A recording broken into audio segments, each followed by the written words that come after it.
अक्सर हमारे पास बहुत ऐसे पुराने पेशेंट आते हैं और कहते हैं कि सर मेरे हाथ का जो मूवमेंट है वो बहुत अच्छा नहीं हो पाया। बहुत ऐसे पुराने पेशेंट होते हैं कि सर मेरे 3 साल हो गए, 4 साल हो गए, 5 साल हो गए, 2 साल हो गए, मेरे हाथ के उतने अच्छे मूवमेंट नहीं हैं। कहीं न कहीं ऐसा लगता है कि मेरे हाथ के जो मूवमेंट है वो एक जगह रुक चुके हैं, बिल्कुल स्टैटिक हो चुके हैं, उससे ज़्यादा बढ़ नहीं पा रहे हैं। तो मुझे क्या करना चाहिए? देखिए, इस सवाल का जो जवाब है वो कहीं न कहीं आपके अंदर ही छिपा हुआ है। मैं आपको सिर्फ़ उसको दोबारा से याद दिलाने की कोशिश करूँगा कि वो क्या चीज़ है जिसकी वजह से आपकी जो एक रिकवरी है वो रुक चुकी है। जब आपके ब्रेन में कोई डैमेज होता है, जैसे आप जानते हैं कि किसी क्लॉट की वजह से हुआ है या आपके ब्रेन में हैमरेज होने की वजह से, खून बहने की वजह से बेसिकली वो आपके न्यूरॉन्स जो है वो डैमेज हो गए। अब वो न्यूरॉन्स क्या कर रहे थे? वो न्यूरॉन्स वही कर रहे थे कि आपके हाथ के या आपके पैर के मूवमेंट को कंट्रोल करवाने में कोशिश करते थे। अब वो न्यूरॉन्स डैमेज हो चुके हैं, लेकिन जो न्यूरॉन्स बच चुके हैं, जो हिस्सा बच चुका है, वो दोबारा से उस चीज़ को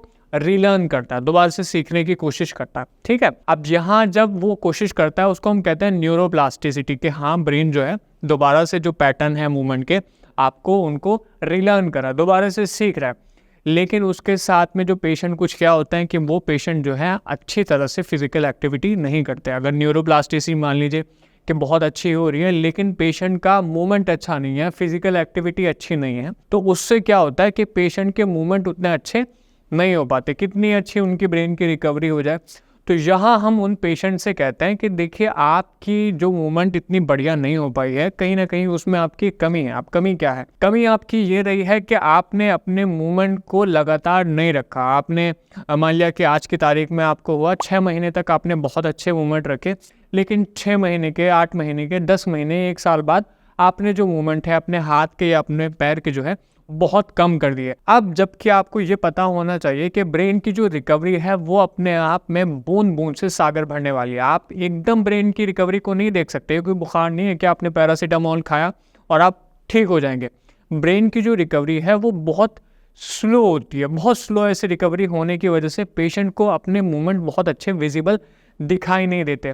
तो जितने ऐसे पेशेंट होते हैं उनके लिए ज़रूरी है कि वो अपने मूवमेंट में कंसिस्टेंसी बरकरार रखें। कंसिस्टेंसी एक तरह से आपको बार बार रिपीटेशन करने, जितना ज़्यादा आपका रिपीटेशन होगा उसका सीधा सा मतलब है कि आपका ब्रेन उन मूवमेंट को दोबारा से सीखना शुरू करेगा और सीखने के बाद उनको एग्जीक्यूट करना शुरू करेगा।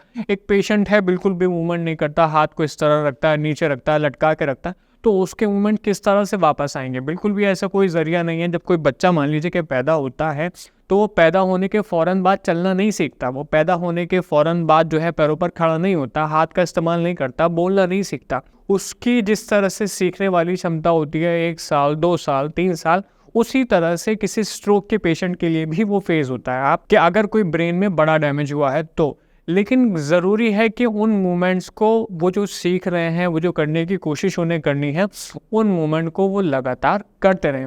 जितना ज़्यादा वो उन मूवमेंट को करते रहेंगे उसका सीधा सा असर यही होगा कि उनके हाथ के जो मूवमेंट हैं वो बहुत बेहतर हो जाएंगे।